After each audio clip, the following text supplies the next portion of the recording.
He knew better than to hope. That was the thing about Mathew Selders that nobody at the Grandeur Meridian ever bothered to learn. He had stopped hoping for things a long time ago, not because he was bitter, not because he had given up, but because a man who has rebuilt his life from nothing twice learns to trust only what he can hold in his hands. And hope, in his experience, had a way of dissolving exactly when you needed it most. 4 years behind that concierge desk. 4 years of perfect reviews, of guests who praised him by name in surveys and forgot him by checkout. 4 years of watching less qualified colleagues move upward while he smiled and said, "Right away, sir," and meant it every single time. He had an engineering degree in a drawer at home and a son named Eli who told strangers his father ran the hotel. Mathew never corrected him. It was the one small kindness he allowed himself. So when Hattie Brenton walked through the lobby doors that Tuesday night, soaking wet, no shoes, bag splitting at the seam, Mathew already knew what his colleagues were going to do. He could feel it in the way they shifted, in the silence that landed like a verdict before she even reached the desk. They looked at her and saw a problem to solve by removing it. Mathew looked at her and saw something he recognized. So he did the one thing a man in his position could not afford to do. He helped her. Quietly, completely, without asking for anything back. He had no idea that by morning that single decision would put everything he had ever built directly in the crosshairs. The lobby of the Grandeur Meridian did not care who you were before you put on the uniform.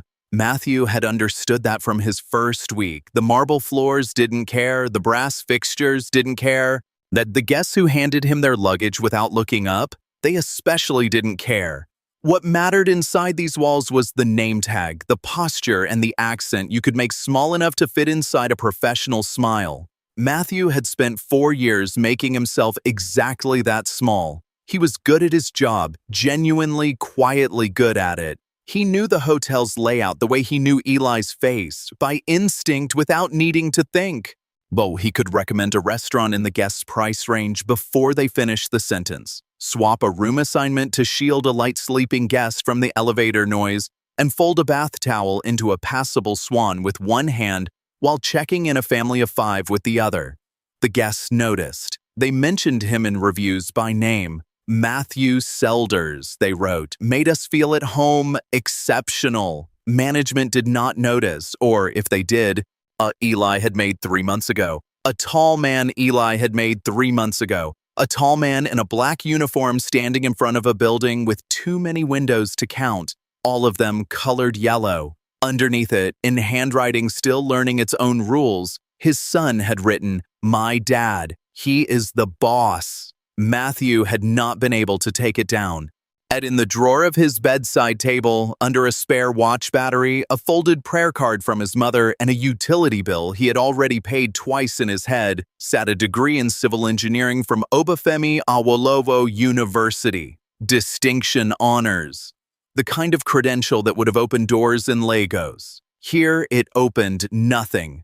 He had learned not to mention it. People got uncomfortable in ways they didn't know how to apologize for, so Mathew folded his swans. He smiled with his whole face. He arrived early and left late and told himself that patience was not surrender. He almost believed it. She came in from the rain at 11:47. Mathew knew the time because he had just finished logging the last room service order of the night and glanced at the clock the way you do when you are hoping a shift is closer to ending than it feels. It was not. And then the front doors parted, pushed by the wind more than by her. And she was simply there, standing on the marble like something the storm had decided it was done with. She was not what anyone would call a scene. That was the first thing Mathew noticed. She wasn't loud, wasn't erratic, wasn't making demands. She was just wet and still and very, very tired. Her feet were bare on the cold floor. Her bag, a canvas thing with a broken strap knotted back together, hung off one shoulder like it had given up. Her eyes moved across the lobby with the careful, a measuring look of someone who already knows the odds and is checking anyway. Dara saw her first and made a sound low in her throat. Not quite a word, not quite a laugh. Something in between that didn't need a translation. Preston reached for the phone before the woman had taken 3 steps. Quietly, efficiently, The way you handle a thing rather than a person. His eyes didn't leave his screen. Mathew set down his pen. He came around the desk without hurrying and without making a production of it. He didn't look back at Dara or Preston. He crossed the lobby and stopped a comfortable distance from her, close enough to speak quietly, far enough to give her room to breathe. And he waited until her eyes found his. They were brown and exhausted and guarded in the way eyes get when they have already spent everything they had on getting through the door and have nothing left for what comes next. He kept his voice low. Even. But for a moment, searching, measuring for a moment, searching, measuring, deciding something he couldn't see the edges of. Hattie, she said finally, just the one word, like she was testing how it sounded out loud. Okay, Hattie, he nodded once. Let's see what we can do. The number on the deposit form was not large. That was almost the worst part. But it wasn't a dramatic sum. It wasn't the kind of figure that would change the course of a month for most people in that building. But Mathew stood at the desk and did the arithmetic in his head the way he always did. Groceries, the electric bill due Thursday, Eli's school shoes that were half a size too small and had been for 3 weeks. And he felt the number differently than someone else might have. He covered it anyway. When he pulled the amount from his own account through the employee payment portal, attached a quiet note in the system, and printed Hattie a receipt without making her watch him do any of it. 3rd floor, he said, sliding the keycard across. The ice machine on that hall is loud, so the room at the far end will be quieter. Checkout is at 11. No one will rush you before then. She took the card. Her fingers were cold when they brushed his. He noticed that without meaning to. Dara waited until the elevator doors had closed. You know they're going to audit that, she said, not even looking up from her screen. And when they trace it back to your login, don't call me surprised. Preston made a short sound that wasn't quite agreement and wasn't quite anything else. He straightened a stack of papers that didn't need straightening. Mathew said nothing. He logged the transaction, filed the notes correctly, and finished the last hour of his shift with the same steady efficiency he brought to every other hour. He was good at that, compartmentalizing, keeping the surface untroubled. But on the drive home, the silence in the car was different, heavier. He sat in the parking space outside his building for 4 minutes before going up. He checked his bank balance once, then locked his phone face down on the passenger seat, then checked it again. Eli was asleep sideways across his bed, one arm hanging off the edge, mouth slightly open, a crayon still loose in his hand. Mathew eased it free, pulled the blanket up, and stood there longer than he needed to. He wasn't sure if what he'd done tonight was integrity or recklessness. He wasn't sure anymore if there was a difference, or if he could afford either one. Mathew heard the commotion before he understood it. He was behind the desk at 7:53 in the morning, and halfway through a checkout queue that had backed up because the card reader on Register 2 was running slow, and the lobby had the particular kind of busy that made everything slightly louder than it needed to be. He was not paying attention to the entrance. He had learned over 4 years to filter the lobby by sound, what needed him and what didn't. The sound near the doors registered as important as the arrival of someone significant, and he filed it away to deal with in a moment. But he did not get a moment. Mathew Selders! He turned. It was Crane, the floor manager. The man's face was arranged into the expression he used when delivering news he had not personally authored but also did not intend to argue with. He was holding a white envelope. Mathew finished processing the guest's checkout in his hands because he was that kind of person, the kind who finishes what he has started, and then he stepped to the side of the desk and took the envelope without speaking. He read it once, then again more slowly, because the first time his eyes had moved across the words without fully landing on them. Administrative hold, pending internal review, effective immediately. Please surrender your access credentials to floor management. What is this about? His voice came out even. He was proud of that, in a distant, observational way. Crane had the decency to look briefly uncomfortable. Financial irregularities flagged on last night's audit. Guest account. All 3rd floor. He paused. You'll be contacted within 48 hours.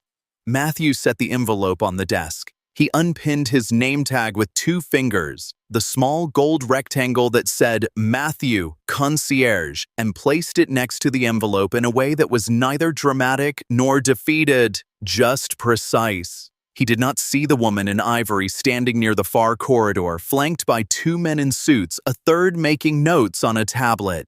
But he did not see the way she stopped when she reached the lobby threshold, eyes scanning the desk, finding him, finding the name tag on the counter and the envelope in his hand. He did not see her expression change. He was already reaching for his coat. The report had been filed at 6:41 in the morning. Mathew would learn this later. The exact timestamp, the precise language, the careful way it had been worded to sound factual rather than personal. Unauthorized financial adjustment to guest account, possible misappropriation of hotel funds. Submitted by D. Okafor and P. Renner. 6:41. More than an hour before his shift had even begun. More than an hour before he had walked through the doors, straightened his name tag, and started his day in good faith the way he always did. They had gone home after their shift and written it up. That was the part that sat with him later, heavier than the rest. It hadn't been impulsive. It had been deliberate, patient, the kind of thing that takes a particular variety of coldness to carry out. He didn't know any of this yet when he sat in his car in the parking structure across the street, the suspension notice folded in his inside jacket pocket, the engine running for warmth he wasn't really feeling. What he did know, what arrived quietly without drama in a message from the hotel's HR system, was that his employment file had been flagged.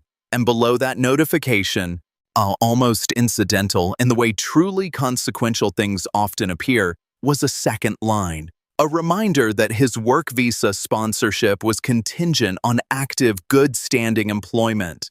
That any change in employment status would trigger a mandatory review. He read it twice. Then he put his phone on the dashboard and looked at the concrete wall in front of him for a long time. He thought about Eli, who would be at school now, sitting in the 3rd row because he liked to be close to the board. He thought about the drawer beside his bed and the degree inside it and every door it had failed to open. He thought about how long it had taken him to build something here that was small enough to be invisible but solid enough to stand on. And for the first time in 4 years, not out of self-pity but out of a cold, clear-eyed exhaustion, he thought about simply not going back, not fighting it, not explaining himself, just collecting Eli from school, packing what mattered, and disappearing before the thing he feared became official. He sat with that thought long enough to know exactly how tired he was. Then he started the car. The summons came by email at 9:15 the following morning. It was brief and formally worded in the way that institutional communications always are when the people writing them want to avoid language that could later be characterized as threatening. You are requested to attend a review proceeding. Requested.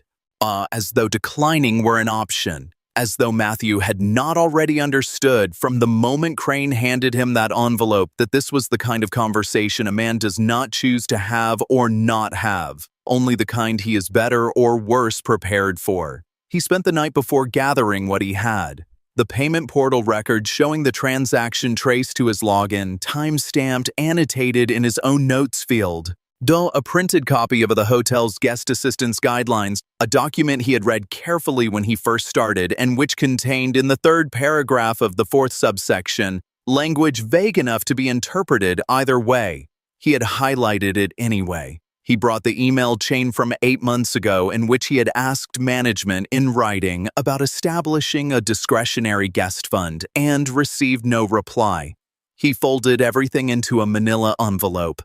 He pressed the crease flat with his thumb, the way he pressed every crease, neatly, because neatness was one of the few things entirely within his control. He had been in rooms like this before, not this hotel, not this city, but rooms with the same temperature, the same quality of light, the same arrangement of power around a table, rooms where the conclusion had already been reached before he sat down, and his presence was less a hearing than a formality. And he had learned things in those rooms. That documentation mattered less than relationships. That being right was not the same as being believed. That a man who enters alone is already at a disadvantage, regardless of what he carries. The executive suite was on the 14th floor. The elevator ride took 40 seconds. Mathew counted them. Outside the door, he straightened his jacket, though he was not in uniform. He squared the envelope under his arm. He breathed in the way he had learned to breathe before difficult things, and slow, deliberate, through the nose. Then he knocked and stepped inside, already bracing for the familiar weight of a room that had decided his story before he could tell it. She was already there when he opened the door. That was the first thing that broke his expectation, not the room itself, not the long table or the chairs arranged around it with institutional precision, but the fact that the configuration of power he had prepared himself for was entirely wrong. Crane was there, seated to one side, hands folded and very still. The HR director, a woman named Platt, whom Mathew had met once at an onboarding review, sat beside him with a laptop open and a careful expression. Two people he didn't recognize occupied chairs along the wall. And at the head of the table, in a dress the color of winter light, sat Hattie Brenton. Mathew stopped just inside the doorway. He did not understand what he was looking at for a full 2 seconds, his mind running the face against the memory and finding a match it wasn't ready for. The bare feet on cold marble, the knotted bag strap, the single word offered like something fragile. Hattie. This woman sat like someone who had never once questioned her right to any room she entered. She did not explain herself. She turned to the laptop at the center of the table and pressed a key. And the wall screen behind her came alive with security footage. Lobby level, 11:47. The timestamp was precise and unambiguous. The audio was clear enough that Dara's low sound of contempt, the particular dismissal of it, filled the room without editorializing. Preston's hand reaching for the phone, Mathew coming around the desk. Unhurried, deliberate, quietly human. The footage ran 3 minutes and 20 seconds. No one spoke during it. When it ended, Hattie looked at Crane, then at Platt, then at the two people along the wall, one of whom closed a folder and gave a single nod. What followed was brief. Platt made 2 phone calls in succession, stepping slightly from the table as she did. Dara and Preston were removed from the building within the hour, their access credentials suspended, their personal items to be collected by arrangement. There was no theater in it, just the quiet, irreversible closing of a door. The room emptied gradually until it was only the two of them. Hattie looked at him across the long table, and then she said with no hesitation, no approximation, the accent landing exactly where it belonged. Mathew. Not Mathew, the way the hotel had always softened it. Not Matt, which was what Preston had called him for 4 years without asking. Mathew. Correct. Complete. As though she had been practicing it since the night he had said it to her quietly on cold marble. But before any of this had begun, he sat down slowly, and for the first time since Crane had handed him that envelope, he did not know what came next. She slid a single sheet of paper across the table. Clean, formal, the hotel letterhead at the top, and his name typed below it in full. He could see without picking it up that it was an offer. The title was there in the second line, the salary figure below it. He did not touch it. Hattie watched him without rushing him. That was something he noticed. She had a particular quality of patience that did not feel performative. She was not waiting for gratitude. She was simply waiting. Why? He said. The word came out quieter than he intended, not aggressive, not ungrateful, just honest in the way that questions become when a person has stopped dressing them up. She tilted her head slightly. Because you earned it. People earn things here every day, he said. I have been earning things here for 4 years. He paused. That is not why. She held his gaze. Something in her expression shifted, not softened exactly, but opened, like a window being adjusted rather than thrown wide. No, she said, you're right. That's not the whole answer. He waited. She was quiet for a moment in the way people are when they are deciding how truthful to be. Not because they intend to lie, but because the full truth requires something of the person saying it. My mother was homeless for 11 months, she said. When I was 4, I don't remember much of it. She made sure of that, but I remember one night, a lobby, not unlike this one, and a man behind a desk who didn't look through her. She paused. I never found out his name. She didn't either. She just said he was kind when he didn't have to be, that he asked what she needed before he decided whether she was worth helping. The room was very still. I run these hotels now, Hattie continued. All 11 of them, and in 4 years across every property, every audit, every guest satisfaction report, I have never once seen a lobby interaction that looked like what you did Tuesday night. Her voice was even, precise. I'm not offering you this because I owe you something, Mathew. I'm offering it because this company needs someone who understands what a lobby is actually for. He looked at the paper for a long moment, then he looked at her, measuring. The way she had measured him on that first night from across a cold marble floor. What he found in her face was not charity. It was not performance. It was the straightforward expression of someone who had already decided and was simply waiting to see if he was ready to believe he deserved it. Slowly, he reached out and picked up the paper. He signed the offer letter on a Thursday. There was no ceremony to it. Hattie had left a pin on the table when she excused herself to take a call, and Mathew sat alone in the executive suite for a moment before he signed, not hesitating but not rushing either. He wanted to be deliberate about it. He wanted to know when he set the pen down that he had chosen this with a clear mind rather than simply surrendered to it out of exhaustion or relief. He signed. He set the pen down. He felt something settle in his chest that he did not immediately have a name for. Resolve, he decided. That was the word, not joy. Not yet, to seem, but something steadier than joy. Something that did not depend on what happened next. The hospitality fund was announced internally 3 weeks later, quietly, without fanfare, a discretionary resource for frontline staff available when a guest's circumstances demanded compassion faster than policy could accommodate. No application process, no audit trail of judgment. Just a number to call and a fund that existed to make certain no one behind a desk ever had to choose between their wallet and their conscience. The memo did not mention Tuesday night or what had precipitated it. It didn't need to. Mathew's name was on the implementation committee. He read the final draft 3 times before approving it. Eli visited on a Saturday morning 6 weeks into the new role brought by his neighbor Mrs. Akabe, who was under strict instructions to keep him away from the lobby fountain. He appeared in the entrance in his good jacket, the one with the slightly too long sleeves, and made his way immediately to the front desk with the directional confidence of a person who had heard a great deal about this building. Mathew was reviewing a staffing schedule when he felt Eli's presence at his elbow. Then he heard his son's voice, clear, unhurried, as at Mathew with the easy, polite interest, of someone expecting an introduction. Mathew looked down at his son, at the 2 long sleeves and the absolute unassailable confidence in that small face, at the version of himself that Eli had decided was true long before Mathew had believed it. He straightened. He extended his hand to the guest. Mathew Selders, he said, welcome to the Grandeur Meridian. He did not correct his son. He did not qualify it or deflect it or fold it small enough to be safe. For the first time in 4 years, he let it stand exactly as it was.